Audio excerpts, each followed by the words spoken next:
אני ממש שמח להזמין לפה למפגש קצר לפני יום הזיכרון את מיכאל ואסף, שהם לפני כמה שנים, אולי הם יספרו עוד מעט, יזמו מיזם שאותי מרגש באופן אישי, מיזם שנקרא הקשב, שמשנה את חוקי המשחק קצת לגבי איך שאנחנו הגברים מתמודדים עם העבר, עם הזיכרון, עם הטראומות, עם הכאב. שנים אני שומע על גברים שרוצים לקחת את הטראומות שלהם לקבר, ובאו מיכאל ואסף ואומרים, אנחנו רוצים לייצר משהו אחר. אז אולי תספרו לנו קצת על מיזם הקשב. אז מיזם הקשב נולד בשנת 2021. אה, באותה שנה שאיציק סעידיאן שרף את עצמו מול משרד הביטחון, לדעתי זה קרה, ואני באותה שנה, אה, אני תמיד כל שנה ביום הזיכרון, יש לי איזשהו טקס משפחתי. יש אח של סבא שלי שנפל במלחמת השחרור, ואנחנו תמיד הולכים לטקס בערב במושב מרחביה, ואז בטקס וביום עצמו בעפולה. והטקס היה תמיד אותו ריטואל חוזר, הקראת השמות, יריות באוויר ודברים כאלה, ועם השנים הרגשתי שאני מחפש מקום קצת אחר, ודרך קצת אחרת לבטא ולהעביר את יום הזיכרון. אז בעצם עלה לי הרעיון לכנס מעגל גברים, לדבר על מה זה יום הזיכרון בשבילנו. חיפשתי מנחה מעגלי גברים. גרתי ואני עדיין גר בחיפה, וחיפשתי מנחה מעגלי גברים מחיפה שיוכל לקיים מעגל גברים בחיפה. אה, ובמקרה הגעתי למיכאל דרך קבוצת וואטסאפ. אה, באמת אשתו כתבה לי, בן זוג שלי מנחה מעגלי גברים. דרך זה הגענו וכינסנו מעגל ראשון בעצם באותה שנה בחיפה. והמעגל הזה הצליח מאוד, באמת תוך שעתיים נרשמו אליו משהו כמו, לדעתי 14 משתתפים. מעגל כמעט מלא, ואנשים שמאוד מאוד החמיאו ומאוד מאוד פרגנו על היוזמה. ומשם בשנים אחרי החלטנו שניקח את זה עוד כמה צעדים קדימה ונהפוך את זה לפרויקט ארצי. לא, אני רק אגיד שכשאסף פנה אליי בשנת 2021, הוא אמר לי, אני רוצה לארגן מעגל גברים ביום הזיכרון, אני חושב שזה היה יום חמישי בצהריים, אמרתי לו, תיתן לי את הסופה לחשוב על זה, ולעצמי אמרתי, במוצא שאני אגיד לו לא. נשמע לי כבד, מורכב, כאילו היה לי שם, וגם אני, כאילו האסטרטגיית התמודדות שלי עם יום הזיכרון עד שהקמנו את הקשב, הייתה איזו הימנעות כזאת. אני אתעלם, אני פתאום יופתע שאי אפשר לאכול בחוץ, או כאילו, מבחינתי אני מעדיף לא להתחבר, ופתאום אסף הציע לי להתחבר, וזה קודם כל מאוד הרתיע אותי. אה, באמת אחרי שאמרתי לזה כן, מתוך איזו תחושה שיש שם איזו אמת שצריכה לצאת לאור, אז תוך ימים ספורים באמת היינו אחרי המעגל, ובתחושה שהדבר הזה חייב להיות מיזם ארצי. כאילו שעלינו על איזה משהו כל כך יקר, שלא הגיוני שרק 14 צעירים בחיפה יפגשו אותו. זהו, מאז פגשנו מעל 600 איש, וואו. בערך 100 מעגלים עד כה. השנה מתוכננים בין 25 ל-30 מעגלים. ולמה אתם מזמינים אותנו הגברים? כאילו, הרי אנחנו באמת רגילים לשיר שירים ולעמוד בצפירה, ומה הזמנה שלכם? גברים שישמעו אתכם היום, מה הזמנה?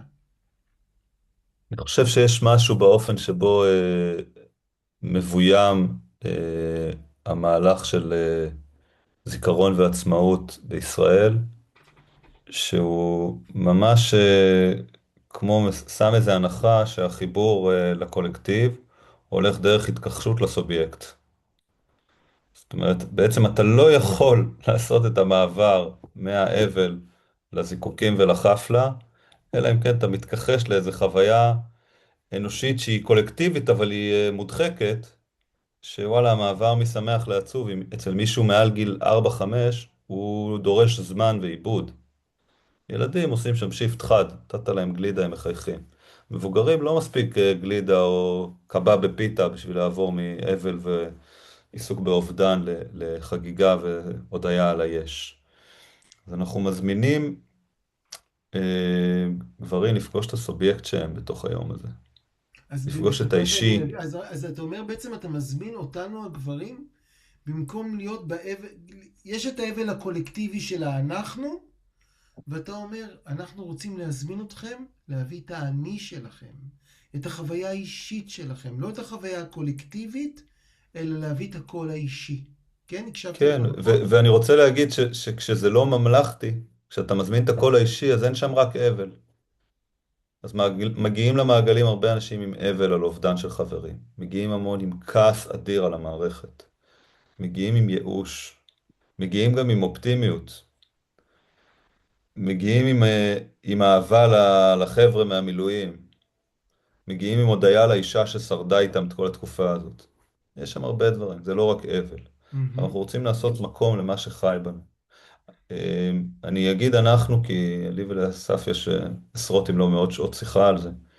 יש לנו איזושהי אמונה שהמלחמה בפני עצמה, כמו שאתה מגדיל להגיד, תמיר, היא איזשהו לא מדובר שמתנהג. אילמת. וכן, מלחמה היא אילמת. היא מלחמה אלימה והיא בדיוק. אילמת. האלימות היא אילמת, ואנחנו, יש לנו איזה יומרה, אפילו להגיד שחברה שהגברים בה מדברים יותר, היא חברה שהם ששים אלי קרב פחות. וגם המעגלים הם בעצם מרחב לפגוש בעיניים אוהבות, או לכל הפחות מקבלות, מכבדות, אנשים עם חוויה מאוד שונה משלי, עם דעות שונות משלי. והדעות בכלל לא מוזמנות למרחב, כי הם לא העניין. אה,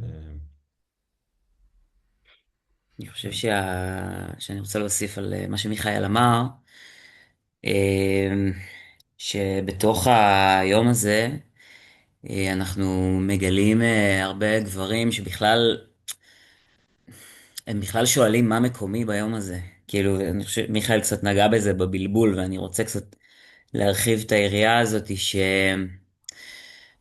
שהרבה הרבה מהשיח הגברי הוא כמה קרבי הייתי, כמה מלחמות נלחמתי, כמה, כמה נפצעתי, בשביל להצדיק שאני חלק מהיום הזה. יש כאלה שאומרים אפילו, אני בחיים, אני הייתי במלחמה ויצאתי בחיים, אז אני בסדר. וההזמנה, בעיניי של מיזם הקשב, היא רגע שנייה אחת גם לקדש את החיים. זאת אומרת, היא גם להגיד רגע, גם האנשים שחיים והתמודדו עם הדברים, אה, התמודדו עם מלחמה, התמודדו עם אובדן, התמודדו עם קושי, אה, הם חלק מהיום הזה. הם חלק הם חלק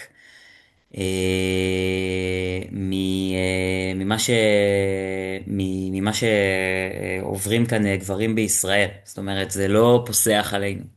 בין אם היינו בצבא, בין אם גם לא היינו בצבא.